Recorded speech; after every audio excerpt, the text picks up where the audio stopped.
And joining us now in studio for more is Brigadier General Reserves Hanan Geffen, the former commander of 8200, the intelligence unit of the IDF. And Hanan, thanks for joining us. Good evening, Calev. Well, I'm sure the intelligence and Air Force branches have a lot to examine here. Right. One question, I mean, there's an assumption already, it seems, that this was just a misfire.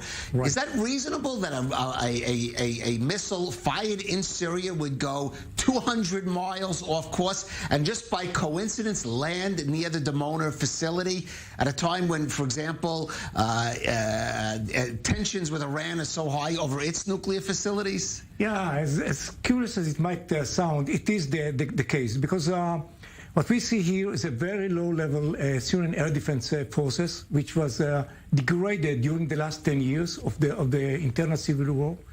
We have seen in the last 2 or 3 years many occasions where these missiles misfired. Just to remember, that's true, but that was more in the north of Israel and the Galilee, not going 200 miles down south. This is a missile from the Cold War era. It's about 50 years old missile, which basically was aimed to target very heavy aircraft, intelligence or reconnaissance and so on. And it stayed in Syria. Now it fired from an area north of Damascus. It's 400 miles.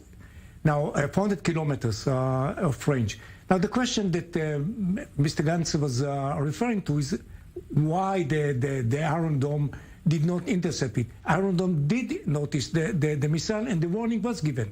The question was why the computer, it's not a man decision, the computer decided not to intercept this case.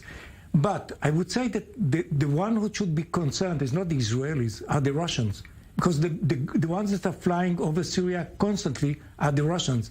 They already were aimed 2 years ago. Right. 24 people were killed, crew members. Now they are holding the Syrians at bay. We know that the Russians are taking care of any or allowing the Syrian certain level of activities, certain areas of activities, and this was a misfire.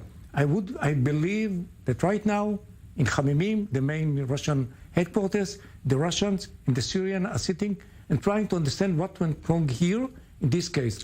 Well, that may be the case, but let's not let the Israeli military off too easy. Yeah, no. Because, listen, the Iron Dome, we know it's not 100%. We know, for example, when there's multiple rockets, it has to make decisions about prioritizing. But this came within, 40 kilometers of Dimona, the most sensitive, supposedly the most protected facility in all of Israel. The problem is that very sophisticated air defense system, the Israeli air defense system, the Iron Dome, is countering a very degraded, very old-fashioned, very old missile, which I guess right now we are trying to find a trajectory of this missile in the future, because this is an air and ground-to-air missile. It's targeting air targets. Now, once it's missed the target, the missile is going wild. And now it's uncontrollable. This is the case. I understand that maybe the missile did not actually present some kind of direct threat.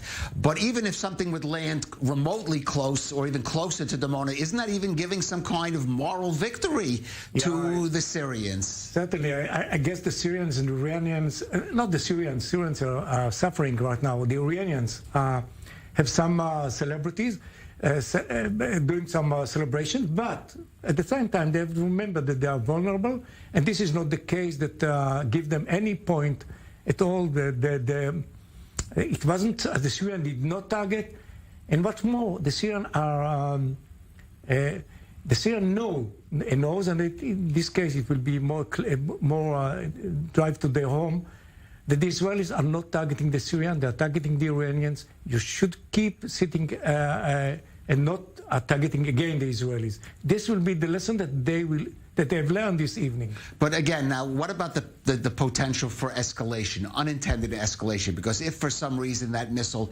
had landed, again, it may not have caused damage, but it could have landed in a populated area, for example. This kind of missile, by the way, have a self-destruction mechanism, self-destruction device. Once he's missing his target or could not find the target, and this was the case here. Right. It's reported, actually, I think updated since that report, that it exploded in the air. It did not explode. There's no impact. There's no impact on the ground. There are many sharps and shrapnels, but it did go over populated areas. It could have landed or crashed by accident, out of its trajectory. I believe that there were, according to the reports of citizens in Jerusalem and this area, I've heard they had said I have friends who said that windows.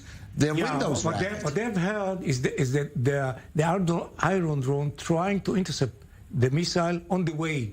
I see. So it's missed because this missile was targetless. All right. Well, it still sounds like an incident that needs some pretty thorough investigation on any number of issues. I believe that there will be some, software realignment. In the future to target this kind of trajectory. It sounds like some kind of adjustment is needed there. Hanan Geffen, thank you for joining us on The Rundown.